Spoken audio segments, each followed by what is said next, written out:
The last of America's virgin forests are nearly gone. Behind the private property signs, far back in the national forests, away from the highways and public eye, the last of the nation's commercially important old-growth saw timber falls.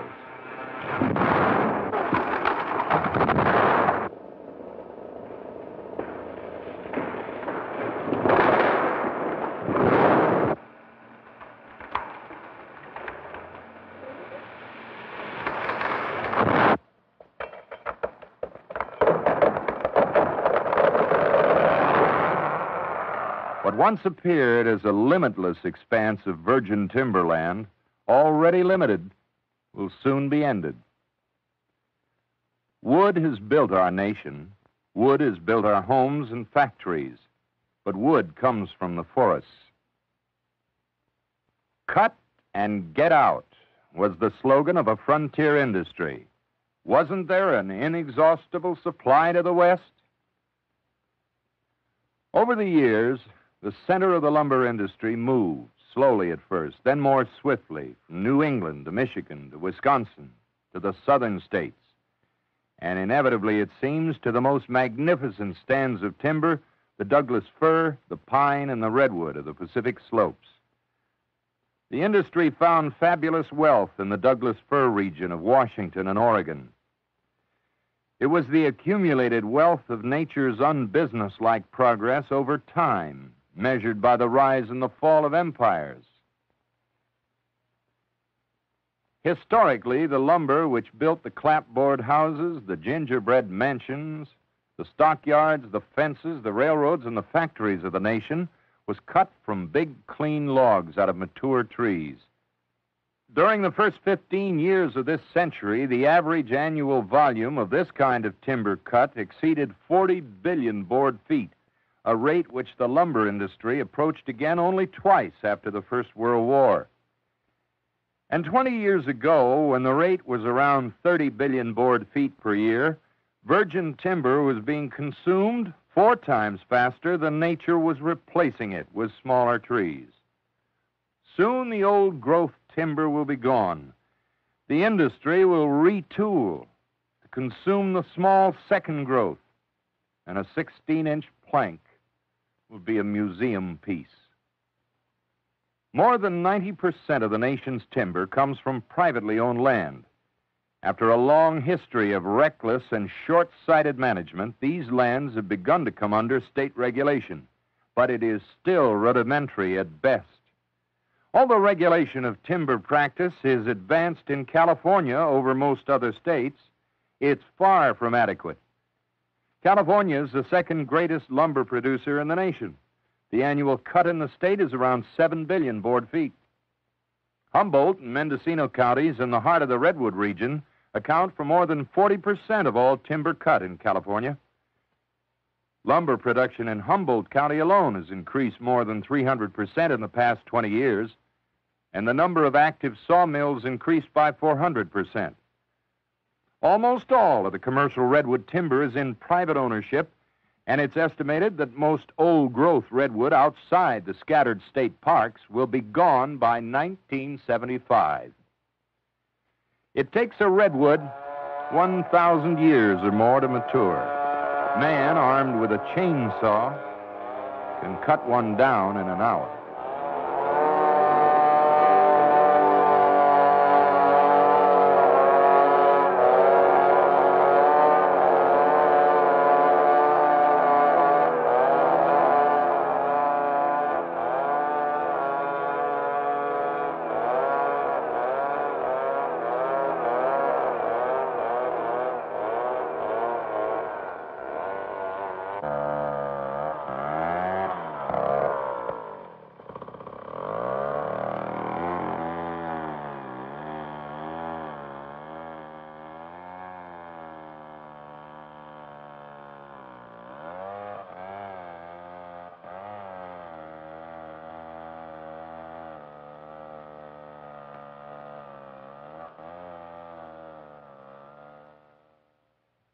The working logger knows that logged-over land might recover in 100 years, but the big trees will be gone forever.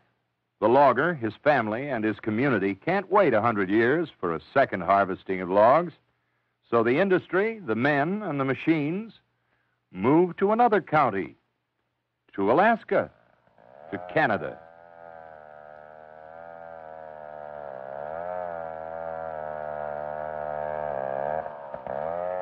Many lumber towns across the country flourished briefly for a few years until the old-growth saw logs were removed. Today, the houses and the hotels are empty. The mills and the docks have long since rotted away. Mute evidence of once great forest areas and prosperous towns. America the prosperous, America the beautiful.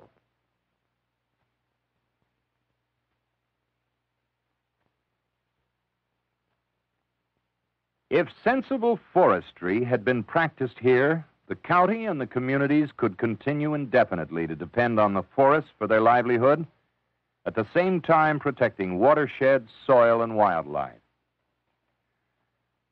Because the easily accessible old-growth timber has long since been taken from the state of Washington, production has dropped 40% below the 1926 high point. Now, logging is harder and it's more expensive. And since the privately owned timber was logged first, the roads now strike deeper into national forests, the wilderness mountains. Today, Washington is the largest supplier of wood pulp in the nation. Soon, unless the public interest is protected by new legislative controls, huge machines will reach the end of the road to satisfy seemingly insatiable demands for lumber and paper.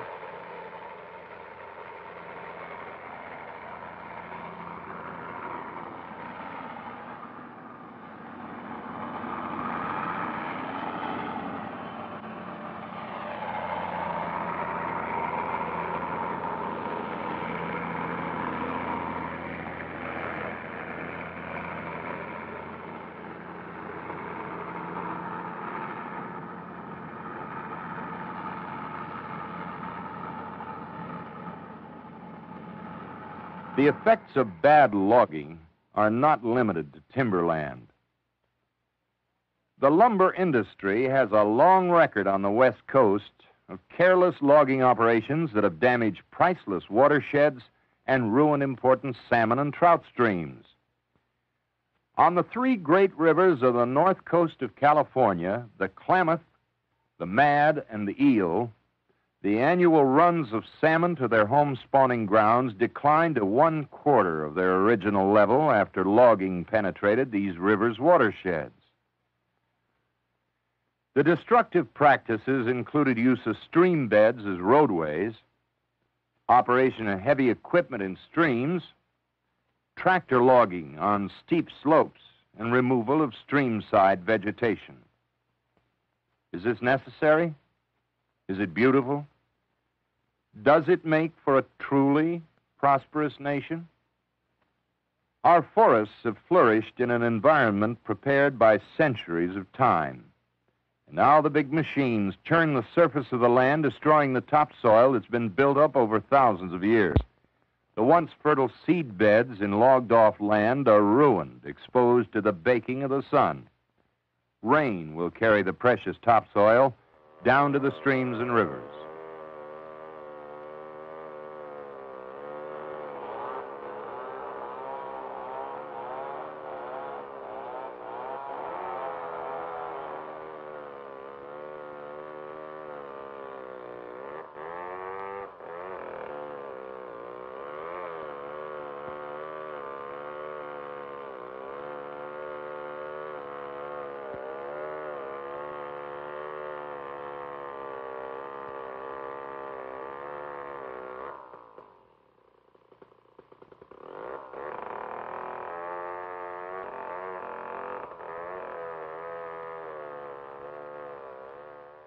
Now that the old growth is running out on private lands, the industry is moving more actively into national forest land. In Oregon, during the past 10 years, the proportion of the total cut coming from private lands has decreased 43%. and the proportion of the total cut coming from the national forest land has increased by 137%. The Washington, D.C. lobbyists of the lumber industry pressure congressmen for larger cuts of government timber, and they oppose passage of laws that would ensure intelligent and civilized logging practices, especially on privately held timberland. Who can measure the waste in our land of old newspapers, magazines, and cardboard cartons? If the annual per capita paper and paperboard consumption is a measure of civilization, we stand supreme. 436 pounds per person. Twice that of Great Britain, 4 times greater than France, 12 times greater than Italy, 16 times greater than Russia. The United States produces 1/2 the world's supply of plywood, 43% of the paper and paperboard, 40% of the wood pulp, and 30% of the lumber. In the last 10 years, production of newsprint in the United States has increased 94%, cardboard 105%, and paper towels 102%. Lewis Mumford has observed that the sound of our civilization is the rustle of paper, most of it meaningless or trivial. But behind it is the ubiquitous sound of the chainsaw.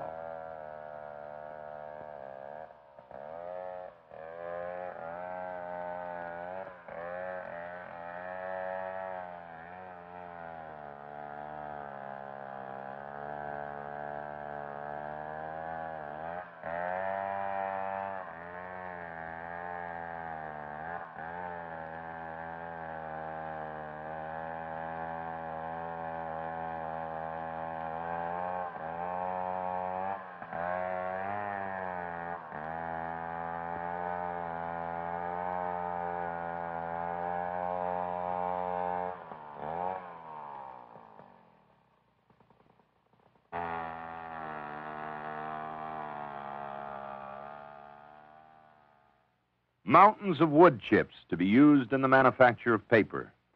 Over the decades, the industry has made paper from the large old-growth trees. Today, both large and small trees, together with some sawmill residues, go into the huge piles of chips outside the paper mills. Soon, the industry will scrape the surface of the land. Is this prosperity?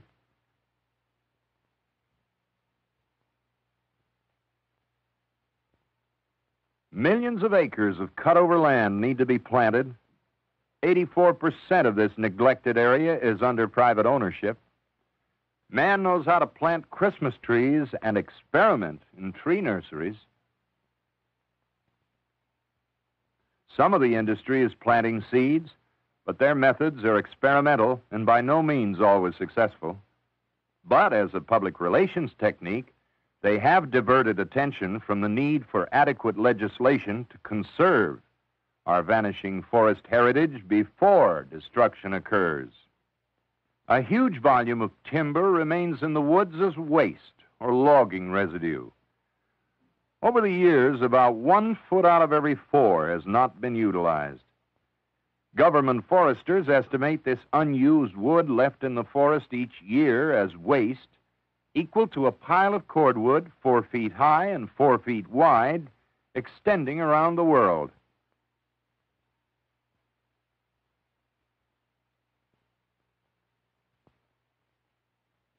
The annual waste at sawmills, most of it burned, equals a second pile extending around the earth. We are told only you can prevent forest fires. Yes, the camper and the fisherman must be careful. Bad logging practices created most of this hazard. Logging debris, when exposed to the drying effect of sun and wind, constitute the most serious forest fire hazard. A severe fire burns the rich organic content of surface soil and in a few hours can destroy the soil that was built up over centuries of time.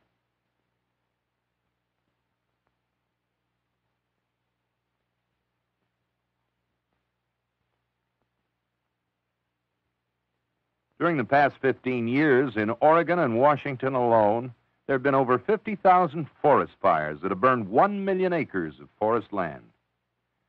The Tillamook fire in Oregon in 1933 burned over 267,000 acres in 11 days, and it destroyed enough timber to equal the entire timber cut of the United States for that year.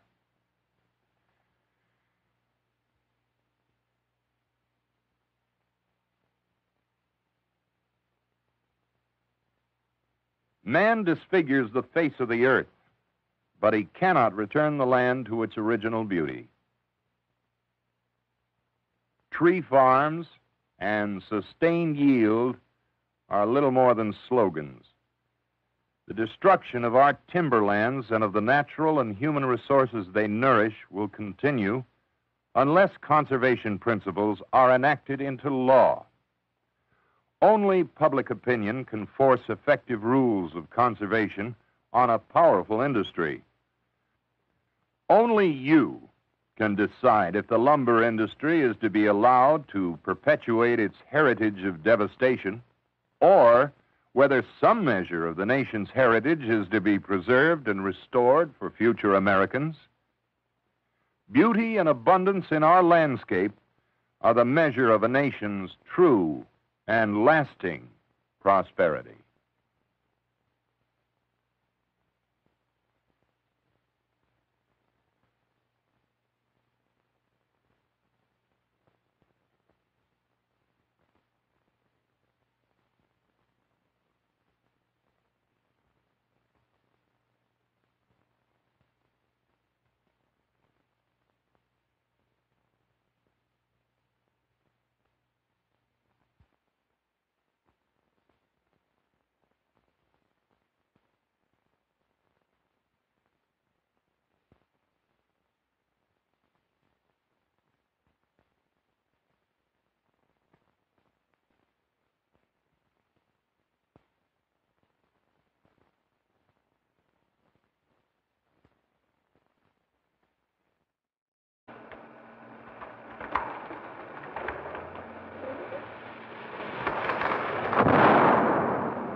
The last of America's virgin forests are nearly gone.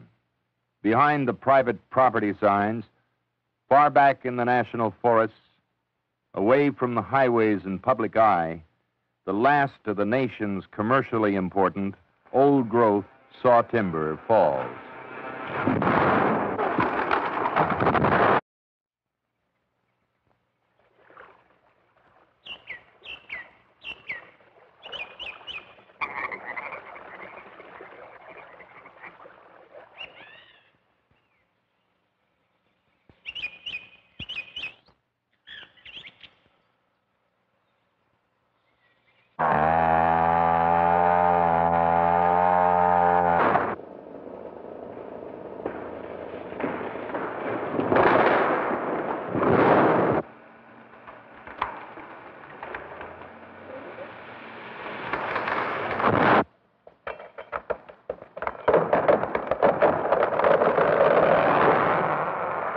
What once appeared as a limitless expanse of virgin